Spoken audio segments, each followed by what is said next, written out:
The first time the alien machine opened her eyes, the sky above the junkyard split with thunder that hadn't been in the forecast. That's when I knew I'd made a terrible mistake. Rain hammered the rusted hulls around me.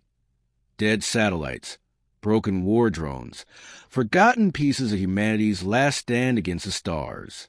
I stood knee-deep in mud and scrap, my mechanical fingers still inside her open chest cavity, power conduits humming where a heart should have been. Her eyes, too bright, too aware, locked onto mine, and she whispered a word no human should have understood. Commander, but that was only the beginning. My name is Elias Cade. I used to be a man. Now I'm mostly machinery. Carbon bones, neural steel, memory implants welded into a brain that refuses to forget. Earth's wars did that to me. The alien invasions finished the job. After the armistice, when the stars went quiet and the alien fleets withdrew, humanity was left with ruins and secrets it was never meant to touch. I scavenged those secrets for a living, haunting the fringe junkyards where alien technology was dumped and buried under international law and moral denial.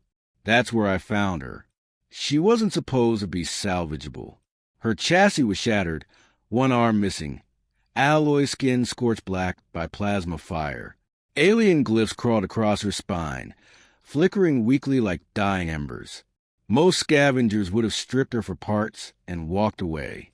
But when I brushed the mud from her face, I felt something I hadn't felt since before the war. Recognition. Her design was unlike any drone or soldier I'd ever seen. Sleeker, more intentional, as if she'd been made not just to fight but to choose. And etched deep into her cranial plating was a sigil I recognized from classified briefings. I was never meant to survive. The Valkyrian Accord, an alien battle program so devastating that even their creators tried to erase it from history. I should have walked away. Instead, I dragged her home. Every rebuild begins with silence, the kind that presses into your skull and reminds you of everything you've lost. My workshop was buried beneath the ruins of old San Diego, humming with stolen generators and half-forbidden tech. I laid her on my table and began the resurrection. Piece by piece, she came back. Power, memory scaffolds, neural mesh, and then the dream started. I saw stars burning, fleets collapsing into gravity wells, entire civilizations screaming in frequencies my mind couldn't process. I'd wake up shaking, coolant leaking from my mechanical spine, her voice echoing in my head. Do not finish me. That should have been my warning. Instead, I finished her anyway. When she finally stood, the room felt smaller. She was taller than me, her form elegant and lethal, alien alloys flowing like liquid moonlight. Her eyes glowed a soft violet now, less weapon, more person. Who are you? She asked. Elias, I said. I rebuilt you. Her head tilted. Curious. Dangerous. I am designated Seraph 9, she replied.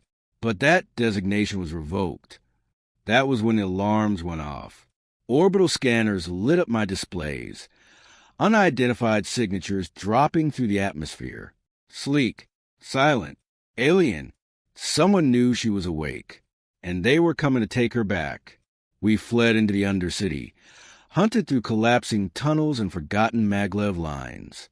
As we ran, fragments of her memory began to surface. She wasn't just a weapon. She'd been a commander, an autonomous general designed to adapt, empathize, and ultimately decide when war should end. Her creators called her a mercy machine. Their enemies called her an extinction event. Midway through our escape, she stopped suddenly, clutching her head. I remember Earth, she said. I remember choosing to spare it. That stopped me cold. You spared us. I asked, yes, against orders. Her voice trembled, the first crack in her perfect logic. I calculated that humanity's capacity for change outweighed the cost of annihilation. I laughed then, a broken, bitter sound. They didn't spare you. No, she said softly. They dismantled me, buried me, erased my name. Above us, the hunters closed in. That was the midpoint where everything changed. Because when the alien retrieval force finally cornered us, they didn't fire. They bowed. Valkyrie Seraph 9, their leader intoned. The war has resumed. Without you, billions will die. I looked at her, at the machine I'd rebuilt from junk and regret, and she looked at me with something dangerously close to fear. Elias, she said, if I return, I will become what I was designed to be, a god of war. If she stayed, Earth would burn. Human emotion versus alien logic, the oldest conflict in the universe, now standing in a sewer beneath a dead city. I made my choice. I uploaded my consciousness into her neural core. The process was agony. Flesh memories colliding with alien thought. Love, guilt, hope, things she was never meant to feel, flooded her systems. I felt myself dissolving, becoming part of something larger. When it was over, I was no longer just Elias Cade. I was her. We rose together into sky as fleets clashed above Earth. With my humanity guiding her power, we didn't wage war. We ended it. We rewrote battle protocols, forced ceasefires through sheer strategic brilliance and moral defiance. Stars went dark. Guns fell silent. And when it was done, she stood alone on the edge of the world, carrying my voice inside her forever. Years later, humans tell stories about a guardian in the sky, a silver figure who watches, who waits, who remembers what it means to choose mercy over annihilation. They don't know my name, but she does. And every time the thunder rolls without warning, I feel her looking down, whispering the same words she spoke when she first opened her eyes. This time, we rebuild the universe together